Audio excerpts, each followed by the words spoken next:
Hi, welcome to this episode of College Soccer Recruiting Insider Secrets. You know, when high school players think of college ID camps, they think of pressure, intimidating, scary, those kind of things.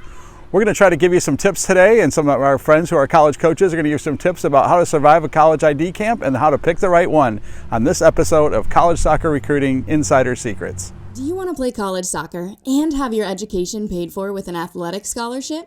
If the answer is yes, then you need Coach George on your side. As a Division I head coach for 20 years, Coach George took his team to the NCAA championships 5 times. During his career, he hosted hundreds of campus visits, attended tournaments and ID camps, and read thousands of emails from students just like you. He recruited and signed countless players, offering thousands of dollars in college scholarships. Learn his inside secrets to the recruiting process, and let him help you find the perfect school for the soccer player in your family. Nowadays, it seems like if you want to be recruited for college soccer, you absolutely have to go to a college ID camp. And that's true. And hundreds of coaches are offering ID camps. I used to all the time. But here was the thing. This is the truth. This is the insider secret.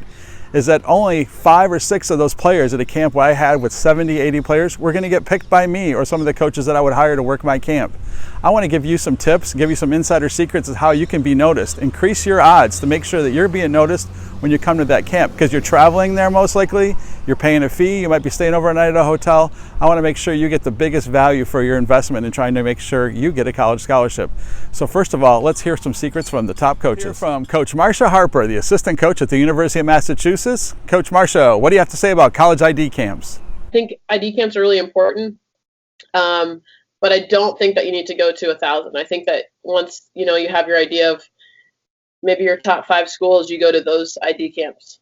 It's not necessary though, but I do think it's a great idea.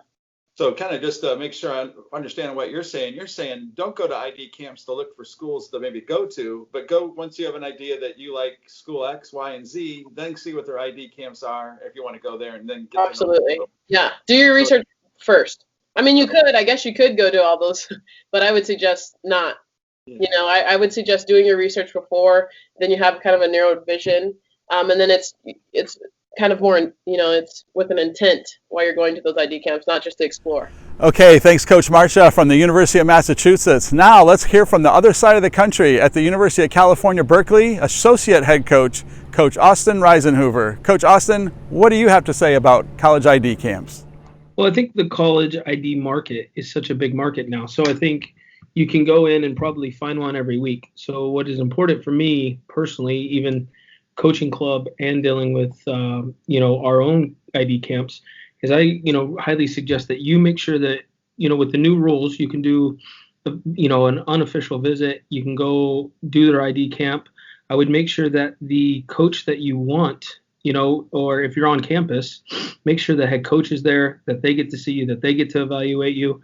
If you go to one of the bigger market, like super camps or whatever, that there's a lot of coaches there, I would make sure that it's coaches that actually recruit, that are going to get to see you, not just their logo on their profile or their brochure to get you there.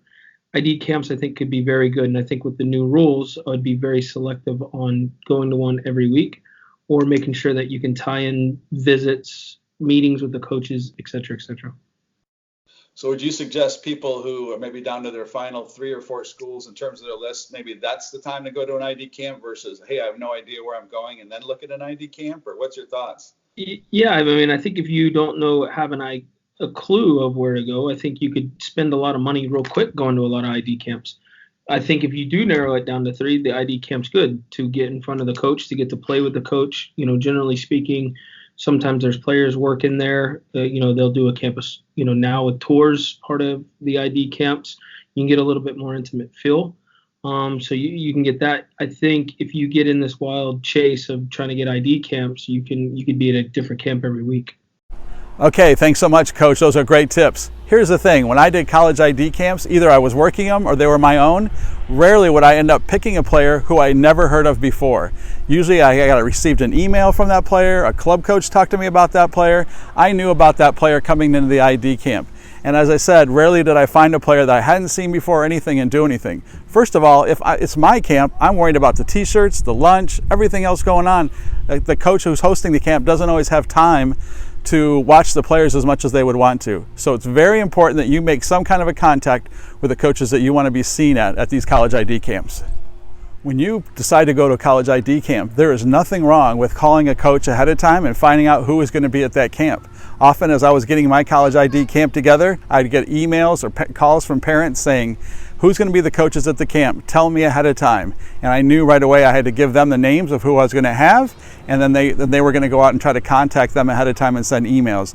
So make sure you know exactly who's going to be there. I've heard of colleges having college ID camps where the head coach isn't there, and you want to make sure that's not the case in your situation. Here are 5 things you need to think about when you're talking about a college ID soccer camp. First, make sure you have contact with a coach ahead of time and you have some kind of contact with him through email, phone call, text messaging, something. Second, make sure that this school is one of your top 3 or 4 schools that you want to pick, that you're pretty serious about going there. Number 3, make sure that when you're there playing, keep in mind the coaches aren't only watching you just for how you play, but they're also watching your character. It's real important. Number 4, make sure and as crazy as it sounds, make sure you can get into the school academically. If the average SAT score is 1350 and you have a 1330, it's too close. You want to find out if you can even get in. Are you wasting your time even trying to go there? And number 5, make sure, of course, that you follow up with an email thanking them and try to make that thank you note and thank you email as specific as possible. Parents, college ID camps are just an important situation for you as well. I would encourage you, a lot of players didn't want their parents to come and watch. If your players don't want you to watch them play, then I would encourage you to visit the campus. Drive around and see the campus, see the community. Are you excited about the school as your son or daughter might be? Are you excited about the surrounding community where they might be living, maybe living off campus and a year or 2 down the road at the school? This is a great time to check that out and get some good questions together and feel comfortable or get some ideas about the school. Finally, your child might be very nervous. That's possible. So this is a great time to try to encourage them or else just leave them alone. But we're certainly not going to tell you how to parent your child, but obviously understand this is a time where a lot of kids are very nervous. That's our episode. First of all, I want to give a big shout out to Coach Marsha Harper at the University of Massachusetts. Thank you. And Coach Risenhoover at Cal-Berkeley. Thank you so much. If you liked our show, be sure to hit the thumbs up button. And also, don't be afraid to hit the subscribe button. And then right next to it, there's that little bell thing. Hit that so you don't miss a notification. It'll send you a notification every time we have a new episode. So you can make sure you're on top of the insider secrets of college soccer recruiting. Thanks again, and look forward to seeing you at our next episode.